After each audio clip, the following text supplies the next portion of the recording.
Hey YouTube. Okay, well, computer just starting up. This isn't a playthrough or anything like that. It's just a quick video I'm going to do, just sort of about 5 or 10 minutes of gameplay on one of my favourite games, one of my all-time favourites, a game called Exile. It was a BBC Micro game. It's the BBC Micro version that I'm going to show you. I'm going to play it on an emulator and just make some commentaries on playing it and just show you some of the features on it and just how incredibly advanced it was, you know, for the time on such limited hardware.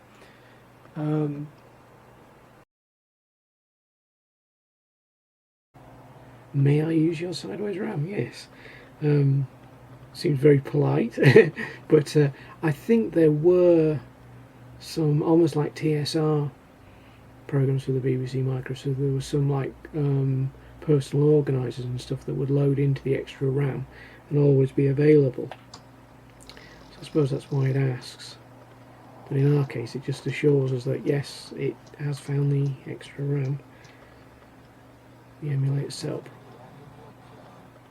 That's a bit of sample speech, which was a bit of a rarity on the BBC Micro and on 8-bits in general. And with the extra RAM you get the sample sounds, and as you can see you're moving around in a huge game world, and it simulates gravity to an extent, which is an amazing accomplishment for an 8-bit game. I was lucky enough actually to interview one of the authors of this game for a magazine. It was fascinating, you know, obviously chatting to him. It was actually an email interview that I did, but as I say, it was fascinating, you know, being able to talk to someone who, you know, helped create this thing. The other guy, the other author, was I've forgotten his full name, Jeremy. He was the co-author. Sorry, he was the author of Thrust, which was actually a BBC Micro original game, and unfortunately he passed away quite a long time ago, poor guy. Right, so here we go. I'm going to go up into here because I remember this game. Certainly the starting part's like at the back of my hand, and there's an object in the way, and I've just got to butt it out of the way. Oh, I've got it into an awkward position now. I think there's a little sort of thrust boost, although I can't remember if that's an extra you need to pick up eventually.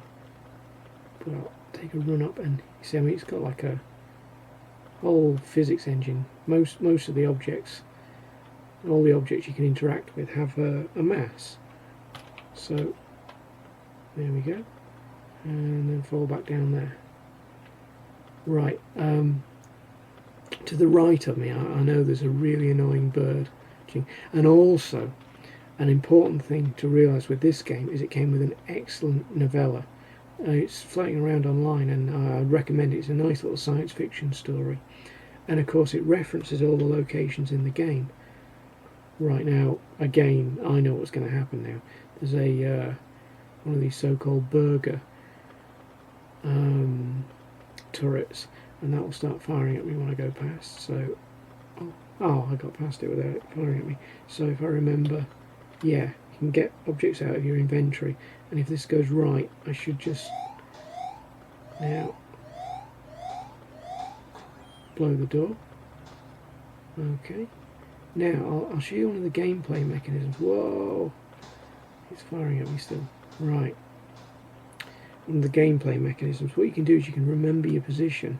So I'll just remember my position up there, and you've got 5 memory spots, and then what I can do is just teleport back to it, and when you've run out of them, you I'll just do a couple, a few there, but when you run out of them, you get transported back to the beginning of the game.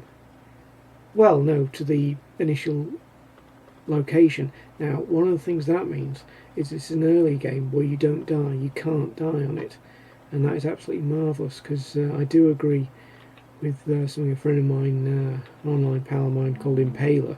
He was saying recently that you know, dying in games ought to go the same way as score.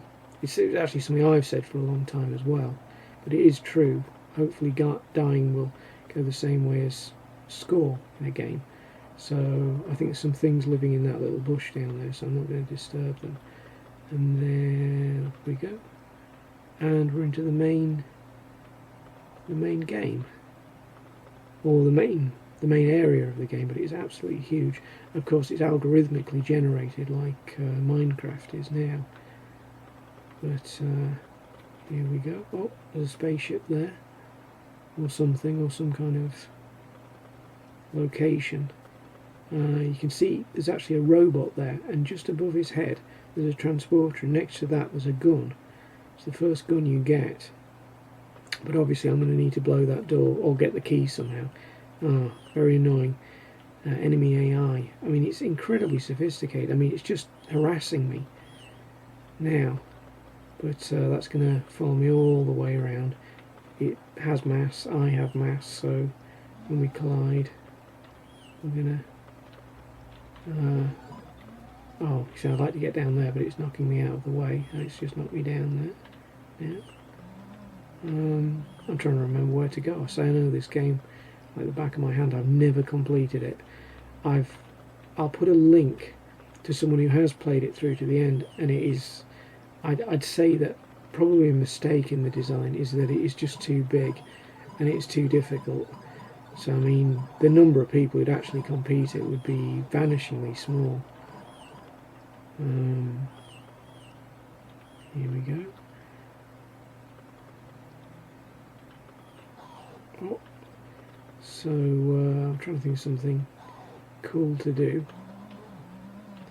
Those little monkeys, you can give them something. I think you give them wasps. If you take them wasps, they'll eventually give you power things, power modules.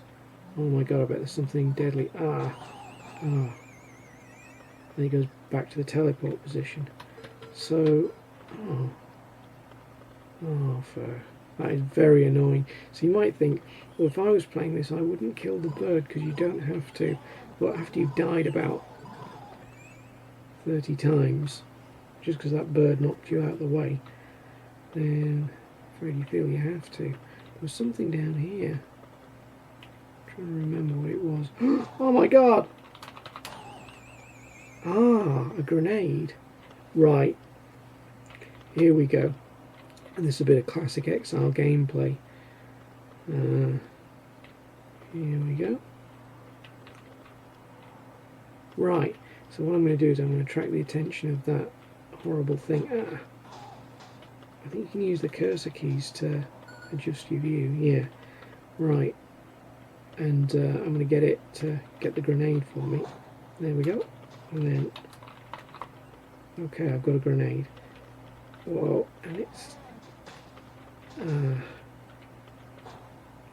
but one thing I love about this game is the way that the AI is so sophisticated. So something like that turret, we've kind of activated it because we strayed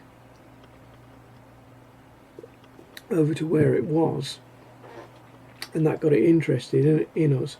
And everything in that, it's not precise. It's not, you know, you move within so many units of distance towards it. Now that stupid bird, has it gone back to its nest? Yes, it has. Is it going to muck everything up so I lose my other grenade? There's a way you can get infinite grenades later on. Oh, fuck. Can't kill it because I haven't got a weapon. Got to be very careful. We've already wasted one grenade. I'll tell you what I'm going to do. I'm going to stay here and hopefully the bird... oh, my jetpack packed up for a moment. And the other thing I've done is I've released the security robot, and it's... yep, it's coming after me now. I don't know. I think... oh, for... no, no! That stupid bird. Right. Oh. Ah. Oh, fuck. something, either them or me. And you can hear the sample speech, which works quite well because it's so grainy, but it is supposed to be a robot, so you can hear the sample speech. So that thing's loose now. Now I could kill it. In fact, yeah, I can kill it. It's not very tough, and I think what I've done in the past, and what a lot of people do with it, is just push it through that transporter and deal with it later. But come on, come on. Oh no no no no no no no no no no no no no! Oh, for it's a bit difficult to fly around. Oh, and here comes that bird as well to knock me out of the way. So, like a lot of games of this era. Oh, fuck no! Oh, I nearly had it then. I'll try again. Saying prepare to die, apparently. But here we go. Go for another attempt, and I'll take the long way around to try and draw it away. But that robot isn't very tough once you've got the pistol. You've got to get the pistol. And there is some way of controlling the robot. You can get...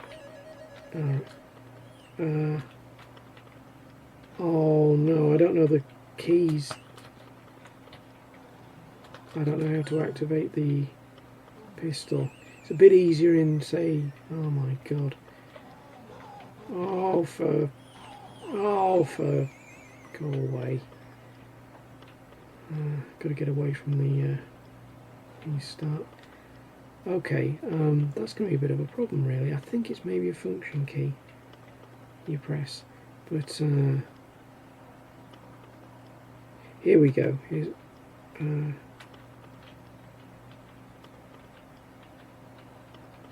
pressing the function keys. Ah, and that tells you... No? And that tells you how much power it's got. You notice the projectiles are affected by gravity. So there's bullet physics as well. Right, now, where's that robot? I'm going to go to... Oh, fuck. Oh. Oh, it is knocking me for 6. I don't even know how you'd implement gameplay like this in 3D. Certainly on first person shooter it'd be nice, but oh, I'm getting knocked around. I can't even face it. Right now it's on the run. And it's going to learn what happens. Oh, for... I got caught up in the splash damage. Get away from my restart point. Here we go. Yeah,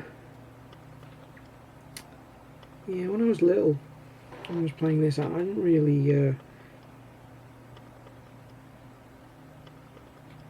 I never really seemed to complete games.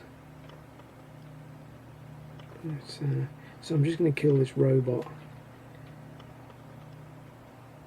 So, sort of... here it comes. I can maybe just get it. I don't care if I kill it, or if I've just knocked it off. I don't mind if I can kill it, or I can just knock it using the bullet physics. Oh, for... It's on my head. Come on. Oh. I'm